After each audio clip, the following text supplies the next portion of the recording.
Hey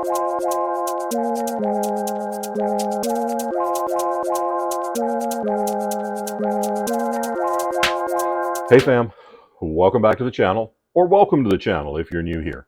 I'm John Hartness. I'm the founder and publisher of Falstaff Books. I'm a professional publisher, professional editor, and a professional author with over 40 books to my name, over 350 books published, and dozens of books edited.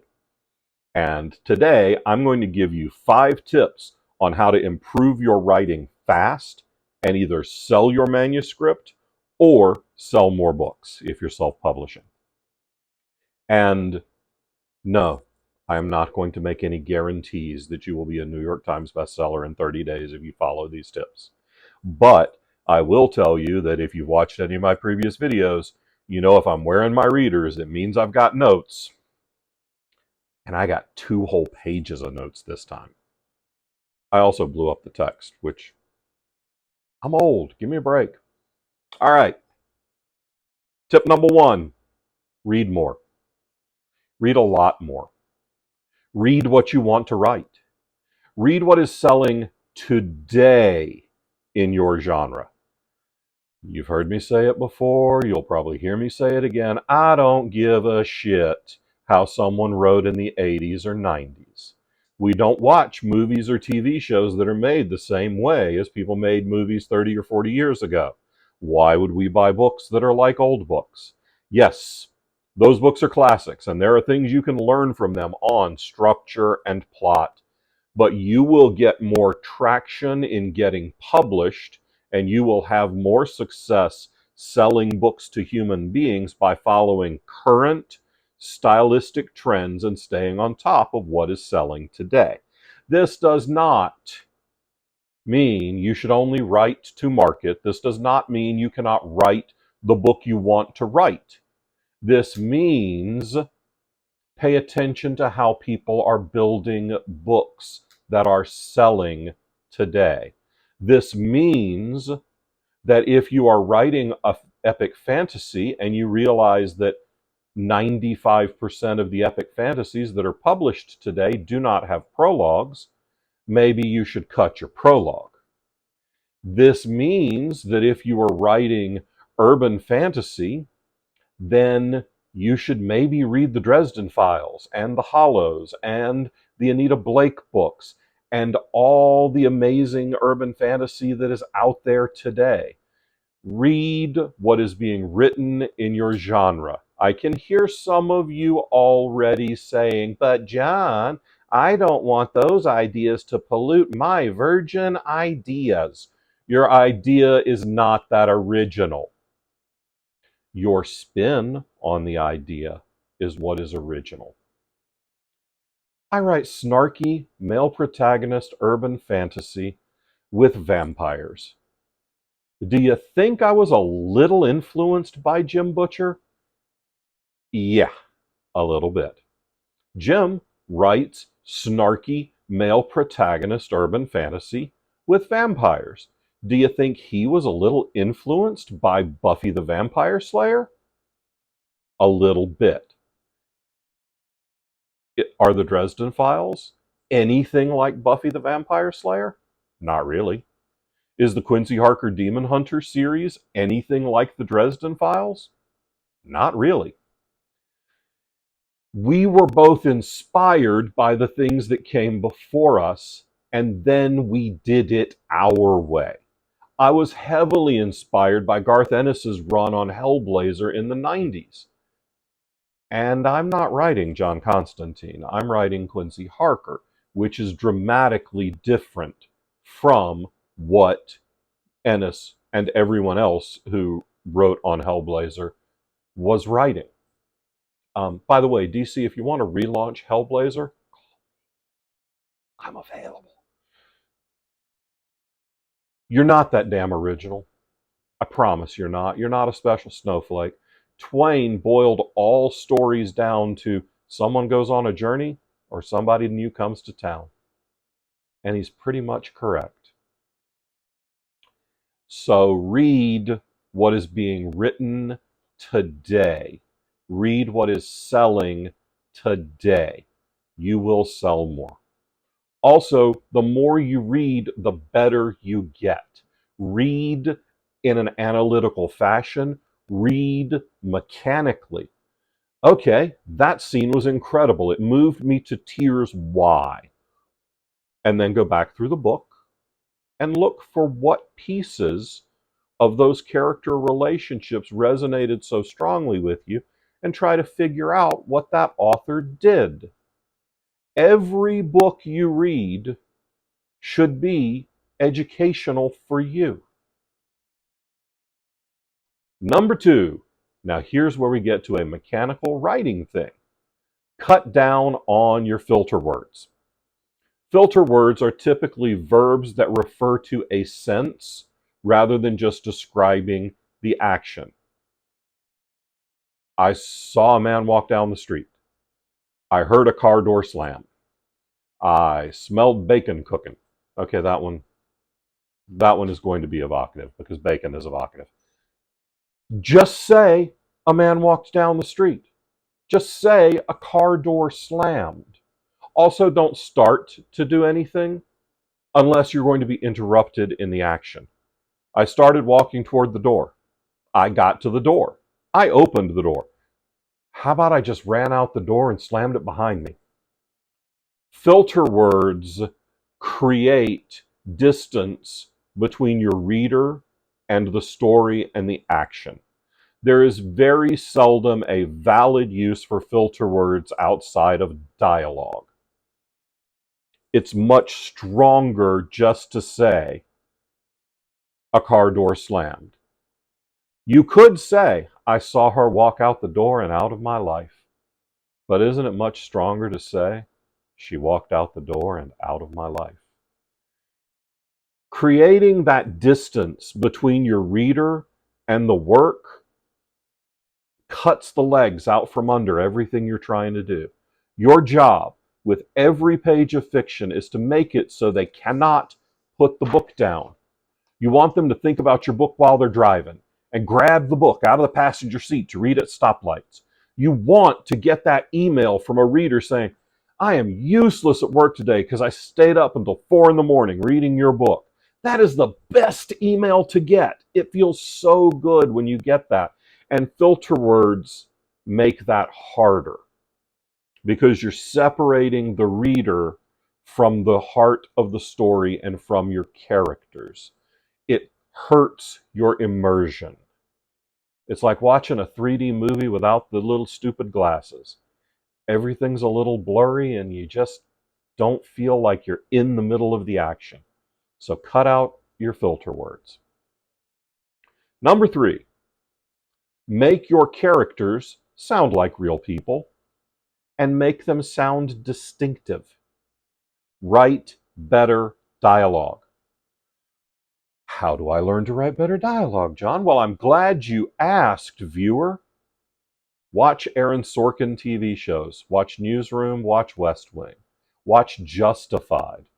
Justified has some of the best dialogue in recent memory, and Justified has people who are all in a similar socioeconomic and educational strata, and they all sound distinctive. These people are masters of dialogue.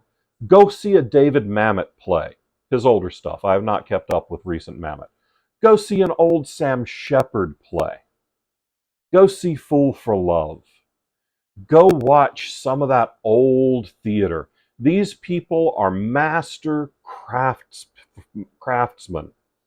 And seeing that incredible dialogue performed by professional actors will give you a better idea of how to write great dialogue. Learn from the masters, the current masters. You don't want to learn to act in 2025 by watching Lionel Barrymore tapes and Richard Burton movies. You also don't want to learn how to write dialogue in 2025 by reading a ton of Shakespeare. You should still read a ton of Shakespeare because he is brilliant. But That's not how we write dialogue today because it's not how we talk today. You don't even necessarily want to watch stuff from the 80s and 90s. Seinfeld is dated now. Some of you have never watched Seinfeld, and now I once again am reminded that I am old, although frankly I never watched Seinfeld either. I'm not a big sitcom guy. MASH, however, is one of the greatest TV shows of all time and holds up.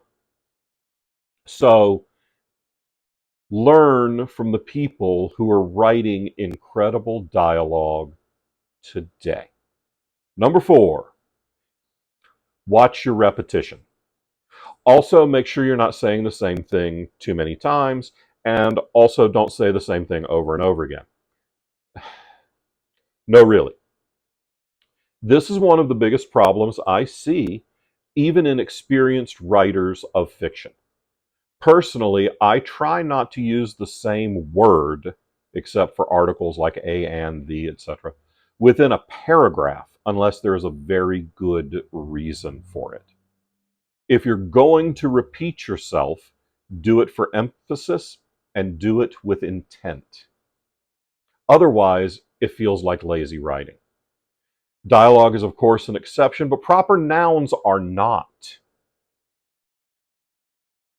Come up with at least 3 ways to refer to each one of your important named characters, if they're in multiple scenes. If it's a throwaway character, you can probably get away with coming up with 2. Because you're going to need to mix up how you refer to these characters. For example, in my Quincy Harker Demon Hunter series, there's a character who's Deputy Homeland Security Director Rebecca Gale Flynn. She is sometimes called Flynn. She is sometimes called Bex. She is sometimes referred to as my fiance because the books are written in first person and she's engaged to the protagonist. Sometimes it's whatever smartass thing Harker wants to call her in that scene in the movie in his head. But I mix it up. If I call her Flynn one time when she speaks as a dialogue tag, I'll call her Bex the next time. And if she's referred to in dialogue by one name, if she's Director Flynn or Bex, it'll be different the next time. Mix it up, keep it fresh.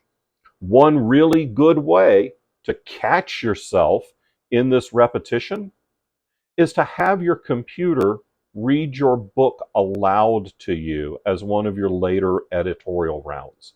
This is something my friend Darren told me about, and it works great because your computer is not going to have any inflection, but it will see, you will hear, because your computer is not going to have any inflection. It's going to be a very flat, monotone, mechanical voice, but that will let you hear the repetition. And it'll also help you hear missing words that your brain fills in when you're editing your book yourself. If you use a very specific oddball word, try to only use it once, maybe twice in a book. My favorite example is from one of my favorite writers working today, John Scalzi. John loves the word apparatchik.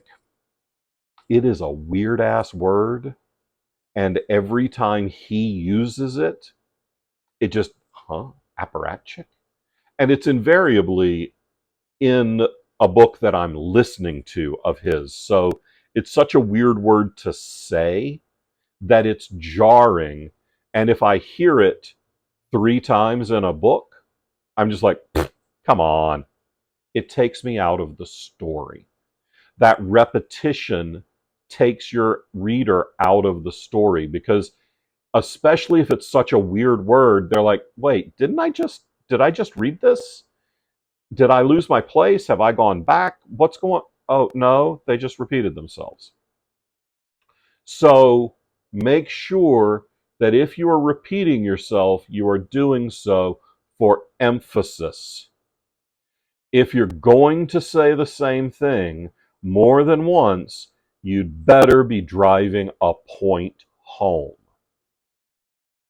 Note that I just repeated myself for emphasis without repeating myself until I did. See what I did there? See? That wasn't even from my notes. I made that up on the fly.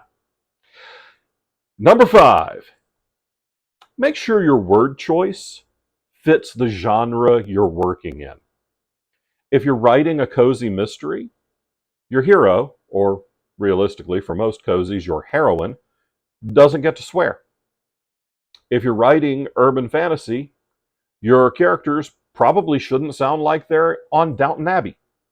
And if it's epic fantasy in a different world, they shouldn't sound like they're in the Dresden Files. And your narration shouldn't either.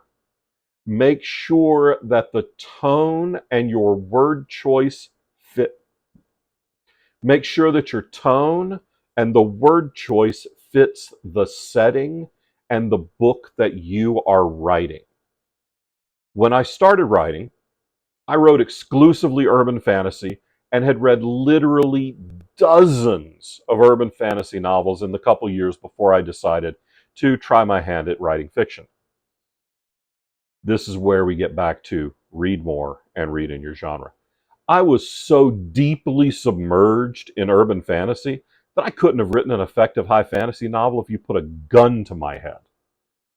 There are probably some people who think I still can't write an effective high fantasy novel, but hey, I'll make you a deal. Just you, not anybody else watching, just you. If you buy a copy of Unforgiven, you can tell me in a review whether you think I can write a high fantasy novel or not. I won't know because I don't read my reviews, but you'll have told me. But as I have written more and read more and more widely, my ability to fit my word choice to the genre I'm working in has expanded. One of the greatest compliments I've received on my work is when people tell me that my novel Amazing Grace doesn't sound like anything else I've ever written. Well, it shouldn't. It's a book that's very different from all of the other stuff that I've published.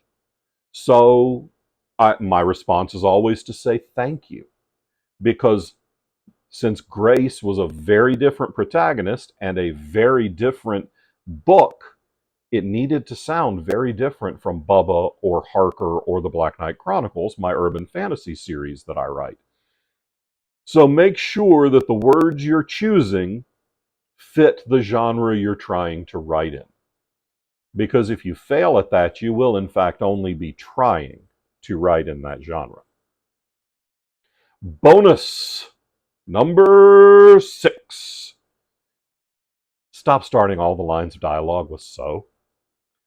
I swear this is a note I've given in every single editorial project I've done in the last couple of years, and it is a note that I get from just about every editor on my work for the last 5 years or so.